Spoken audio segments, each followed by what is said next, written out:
So this is the third part of the discussion. So this topic is this topic is purchasing an inventory.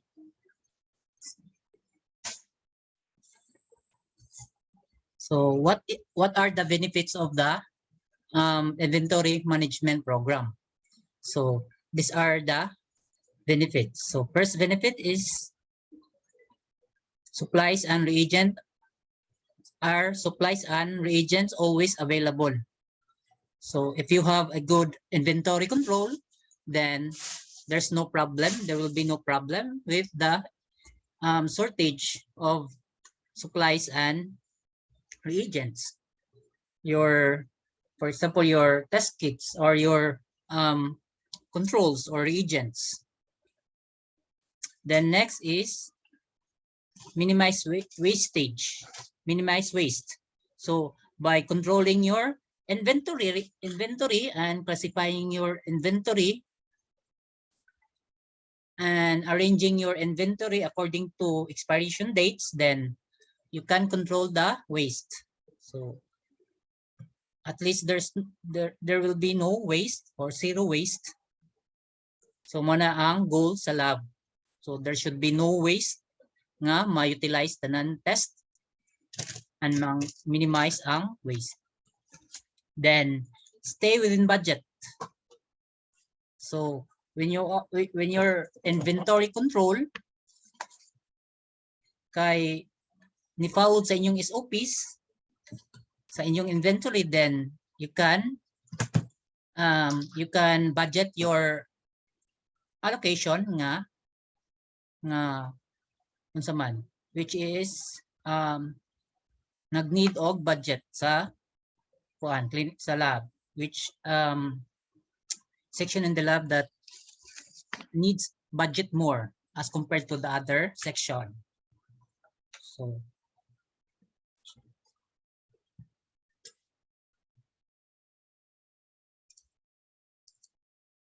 the next is the challenges of the inventory. So what are these challenges? So balance between stock availability and expiration date. So this moduni ang Fermi problem sa lab sa controlling the expiration dates. So and availability of the stocks. So you need to have a good vendor or supplier for your inventory for your supplies. Then the lifespan of laboratory reagents varies. So dili na magkapareha. So whenever the supplier send you the reagents, so dili na same expiration dates. It varies from one reagent to another.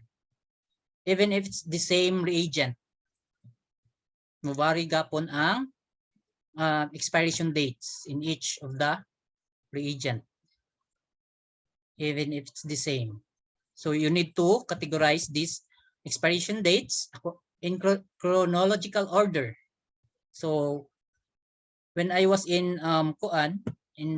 Dubai, so we arrange our supplies according to kanang expiration dates. So the first reagent that will expire, then we will place that reagent in front sa stock room or in the refrigerator.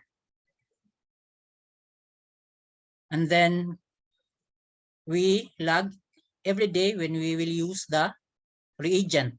So for example, your anti-D for your blood typing or anti-B. So anti-D, we log how many tests we've been doing with this reagent in one day.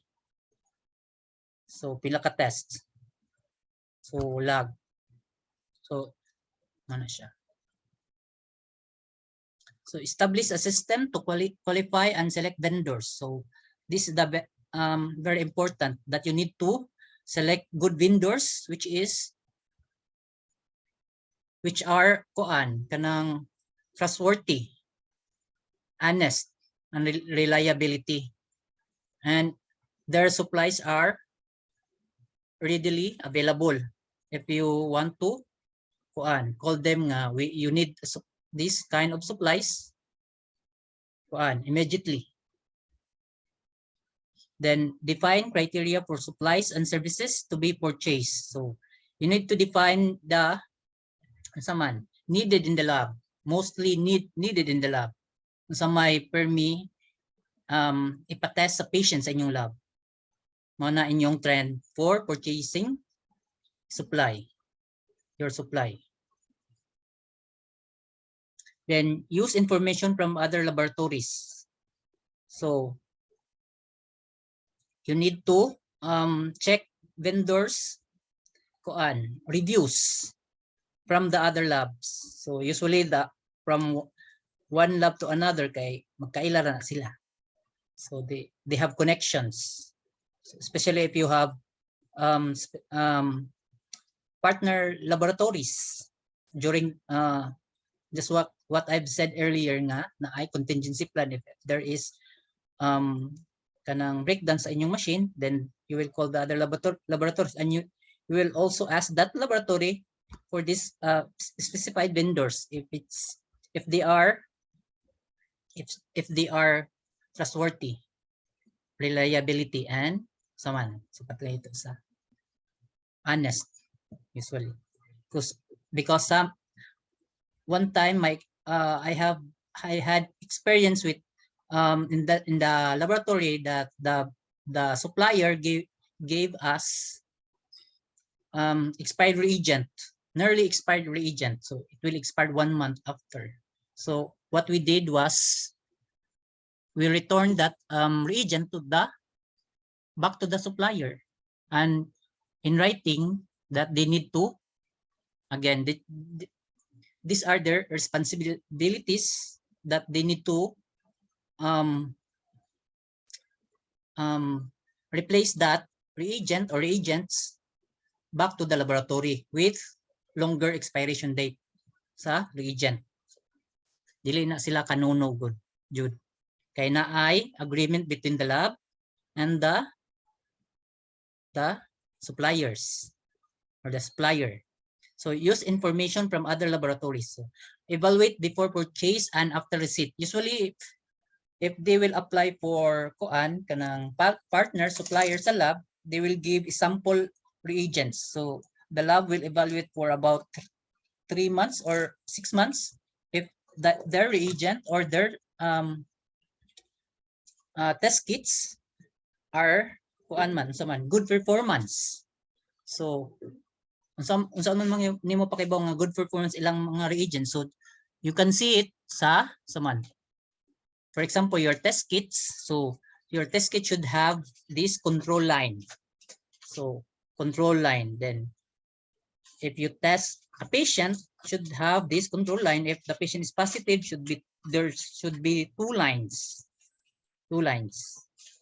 Dapat negative dapat positive sa labeled as test. So in your test kits na siya T stands for test, then ang C is stands for control. So if the patient is positive with that antibody, so the test line should have two lines. So different sad na sa inyong drug testing. Your drug testing kits kay bali. So there should be no line if positive Inversely na siya. Kanang inversely nga way of nga test kit binali. So if it's negative, then the patient is positive for meth or katong marijuana. So lima na ang two drugs that will detect in your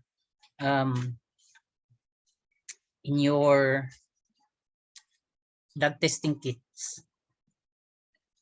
So after that, because lang ang drug test ninyo is for preliminary results, you need to send that positive result and the reagent to the RITM. reference lab for confirmation if it's positive or not. So next, kay purchasing considerations. So you need to consider government requirements. So usually when the lab ordered equipment, so usually that equipment were coming from other countries or European countries.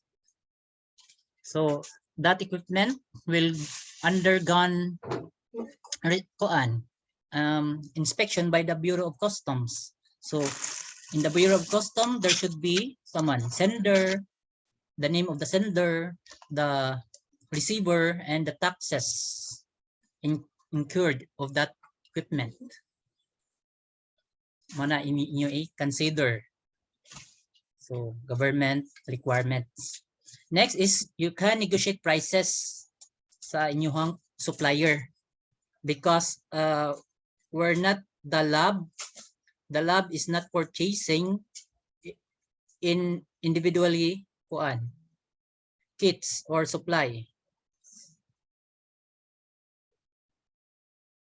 Then the lab is where the lab is buying in bulk supply. So diri na siya binagsa. So by dozens. Then next is you need to review the contracts between the employers, the suppliers and the lab. So in your contracts, it stipulated determine the payment of mechanism. Usually after 6 months or your lump sum payment, as we call it, then it's either 3 months or 6 months. Kanang payment kay i-divide by 2 na siya usually. Then you need to assure the reliability of the supplier, then availability of their supplies, then the time of delivery or the way they deliver the supply, because sometimes we receive in the lab na ang reagent is wala na sulod kay during delivery na spill or na broken ang mga test tubes, since we're still using glass tubes in the lab for blood collection tubes.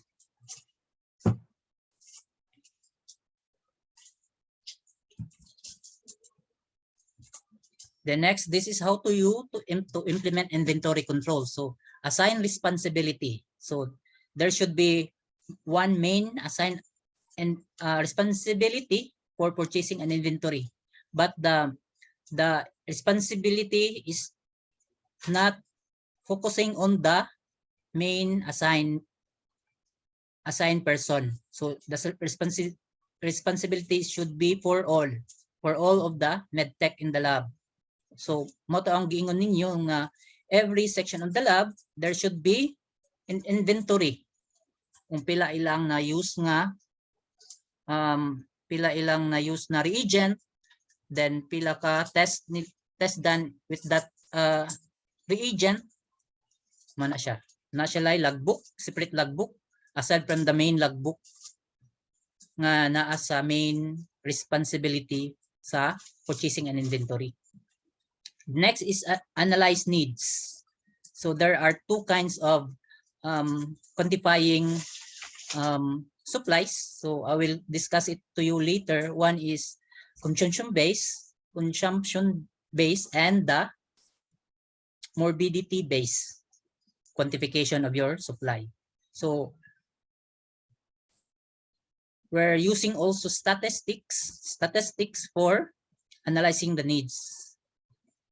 So analyzing the needs of the community and the laboratory. Nga pila how many tests that will come in the lab. Then next is establish minimum stock needs. So naay minimum stock needs. So after that minimum, then that's the time that you will call the supplier that they will replenish that supply. So you can plot this minimum stock needs in the Excel sheets or in Google Sheets. So you will know that you are in the minimum stock needs because it will prompt na it will show in the sheets that it will flag in the sheets that that this stock where this stock nga zero na siya for pila ka days. So for example 15 items na lang, so mag red flags na siya sa after that 15 items kay mag red na siya, mag red sign na siya. That mo na yung indicator, that's your indicator that you need to replenish that's particular stock. Next is develop forms and logs. So mo na siya, should be well documented. So na forms in the section in the lab na po main forms in the stock room sa lab. So next is establish system for receiving and storing of the supplies. So na should be there is a system unsa man. Dapat, that's what I've said earlier nga you need to categorize especially the mga expiration dates which is first nga ma-expire. So you need to know those expiration dates to arrange your stocks according to expiration dates due. So because mao na after may good kuan sa lab na expiration dates ma-expirean og reagent. Sorry. The next is maintain inventory system in all storage areas. So naay mga inventory system. It's either logbook pa or Google Sheets, computer, online. So next is analyze needs. So listing all tests in the laboratory, you need to write all the available tests in the lab. So unsa mga tests nga gi-perform inside the lab. So unsa man na so mana imo i-categorize, then how many test kits needed in that particular test. And then identifying all supplies needed for each test. So siya, using available information to estimate usage. So you need to have the statistics to know the trends of kanang tests that are coming in the lab. So these are the two quantification of supplies. So first is consumption based. So the other one is morbidity based. So morbidity doesn't mean nga pila ka saman namatay ani nga test. So dili na siya mao ha. So first I will discuss to you this quantification. First quantification, so consumption based on actual usage. So must take into account health supplies actually used. So pila ang everyday usage sa lab. So you need to record every day your test done in that particular section in the lab. Then waste, how many expired reagents or spoiled supplies. Na spoiled siya means na it's either the cost or from the supplier or from the medtech itself nga iyang giyabo ang reagent nayabo accidentally or unsa man. So whenever you will working DI in the lab, so focus good sa lab. So because one time I have experience in the lab that one medtech kay kuan siya, nag microtome. So he was doing microtomy. You know how sharp the microtome is? Sharp good siya kay maka cut good siya og para kuan tissue block. So sa pagkuan sa medtech nagtabi-tabi sa nagmaritisad ang intern sa medtech or basig uyab nanguyab ang intern or ang medtech sa intern.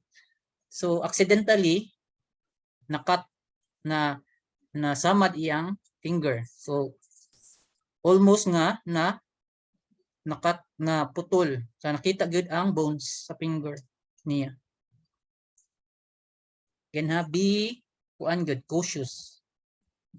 So be mindful jud sa imong work. So presence of mind,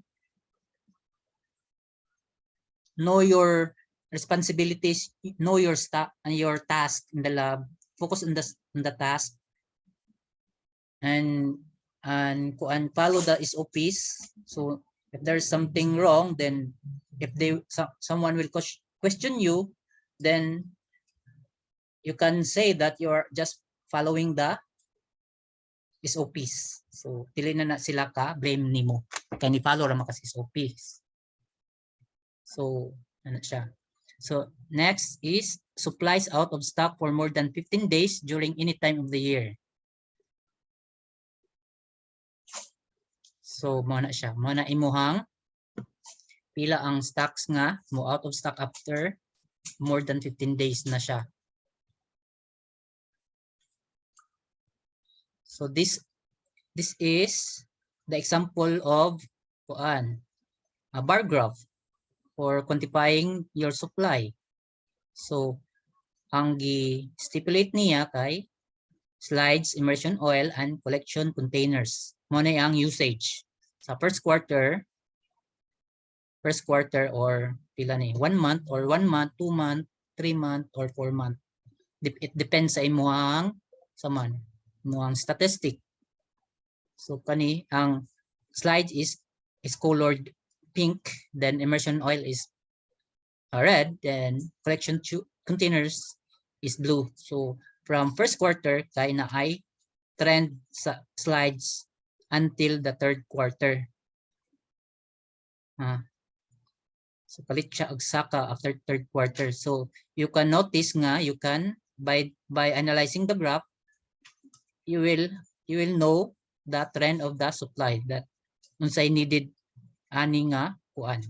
So as you continue graphing your graph, you will know the trend nga pataas day ang supply. So mo na ato ang paliton daghan. Kay mo na ang needed sa lab sa needed ana nga section sa lab. Next is your immersion oil. So na siya sa trend. So from first quarter to third quarter ni increase ang kuan usage. Then next is your collection containers. Collection containers might be blood collection containers, your EDTA tubes, your heparinase tubes, or your for fecal analysis and urinalysis nga collection container or drug testing analysis nga container katong screw cup nga container. And usually it's kanang red top screw cup, red top container, plastic container. So naa siya pod trend from first quarter ni level up lang, wala siya ni lower down, at least ni level up lang siya, but pero ni increase ang usage after third quarter. So mana na inyohang basis nga when to analyze the statistics, then that's the time that you will conclude that you need to purchase this particular items or supply for that particular quarter kay na may trend. Then you will analyze nga, you will stop your supply, i-less lang ang supply, After 4 quarter, if you know it's going down na sad, mo na siya. So you will know the trends if daghan pa ni siyang bar graphs. So this is just an example. So there are example of your chart, ha. Dili ra ni siya mao ang chart na bar chart na ay kanang line chart. So next. So next quantification is morbidity-based. So based on actual number of episodes. Episodes na siya, ha. Episodes means kanang the frequency or the seasonality of a particular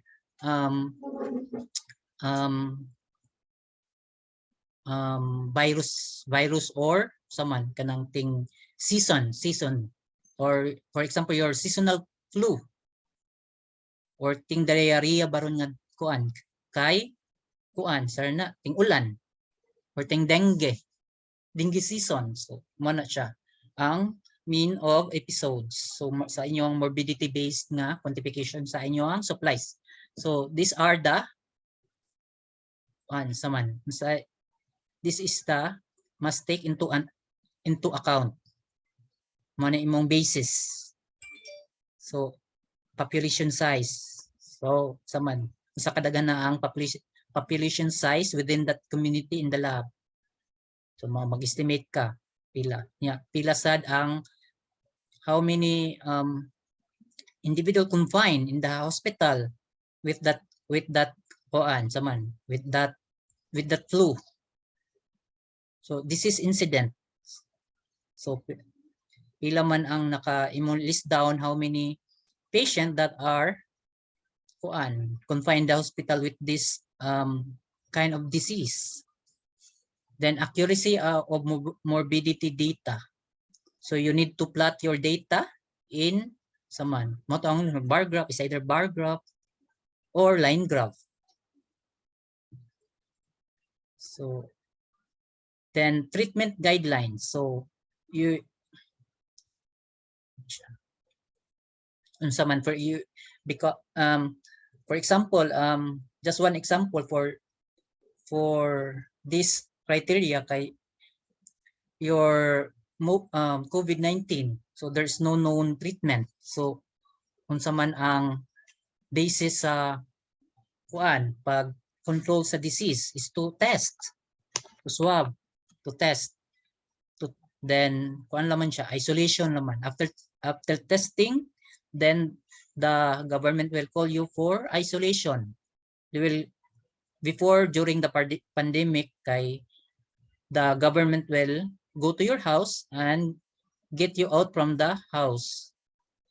Then they will transfer you to the isolation facility of the government to isolate you out from your family and the community you are residing. Mo na siya. So testing lang. So mas halin ang swab sa una gyud ang COVID-19 swab testing, RT-PCR testing.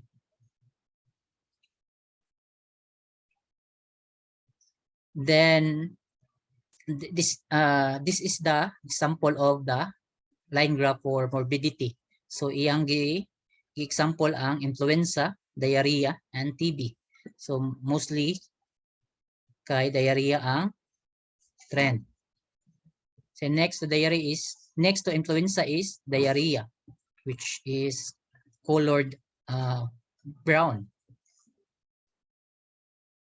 Pero gamay lang ang nag-diarrhea. So the next priority niya sa iyang inventory is that TB. Unsa may mga supplies that sa TB needed katong inyuhang glass slides, containers nga gisudlan sa laway or sa plema sa the specimen of choice for Mycobacterium tuberculosis kay dili ra laway, dapat kanang najoy phlegm from the siya phlegma gid siya, dili siya laway. Kung ever laway siya, you need to instruct the patient again to collect again. Kay laway ang naa, dapat phlegma gid.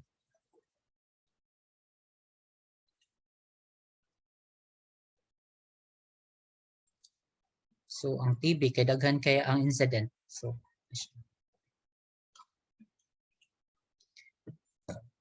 next is continuous monitoring of inventory. So assign responsibility to all medtech, not just one person, but to all medtech. Then maintain inventory system in all storage area. So I think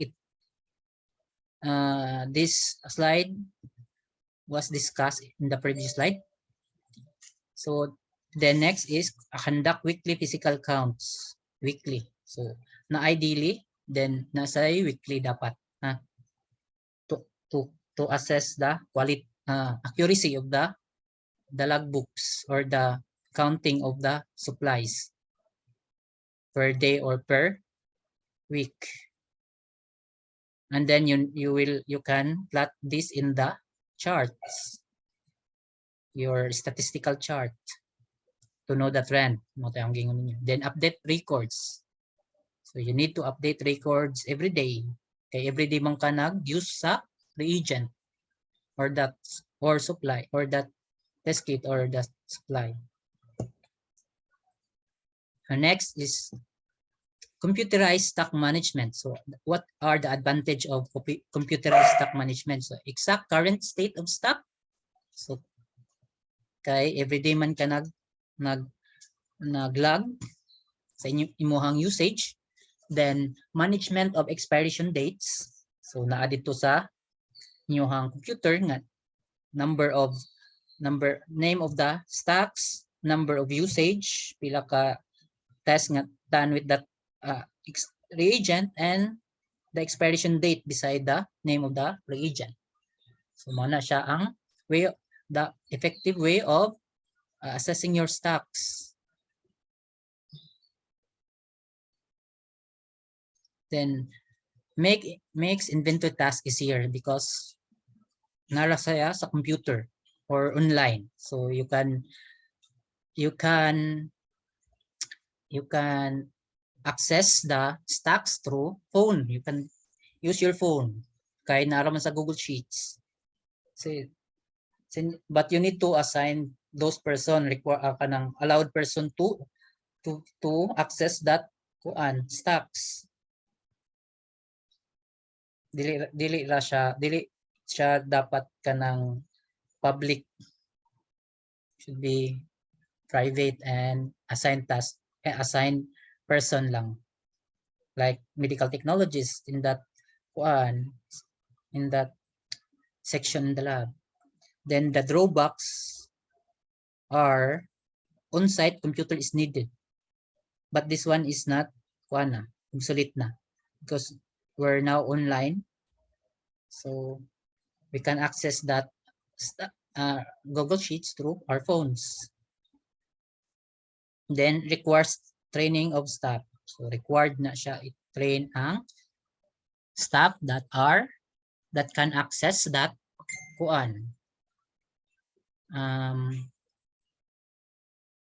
sheets.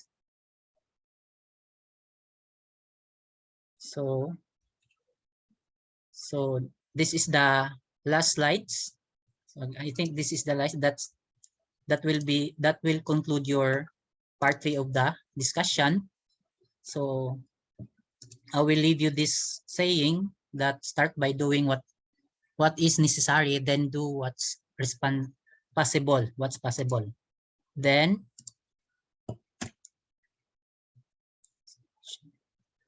and suddenly you are doing the impossible there, by Francis of Assisi. So thank you. So I think it's done. So reminder lang so we need to follow the rules in the lab. So by following the rules, just like you're following the SOPs of the laboratory. So following the rules, so nasaman sa tong rules. So follow lang to siya. So if ever I will post nga until 4 PM lang siya. So because your your schedule is from 1 to 4 p.m. lang siya. So I have a leeway for 1 hour nga dapat mo pass mo og mga activity. So then I think no one will left behind if you are doing the tasks, your task, like especially the 3 major activities in this to complete this subject.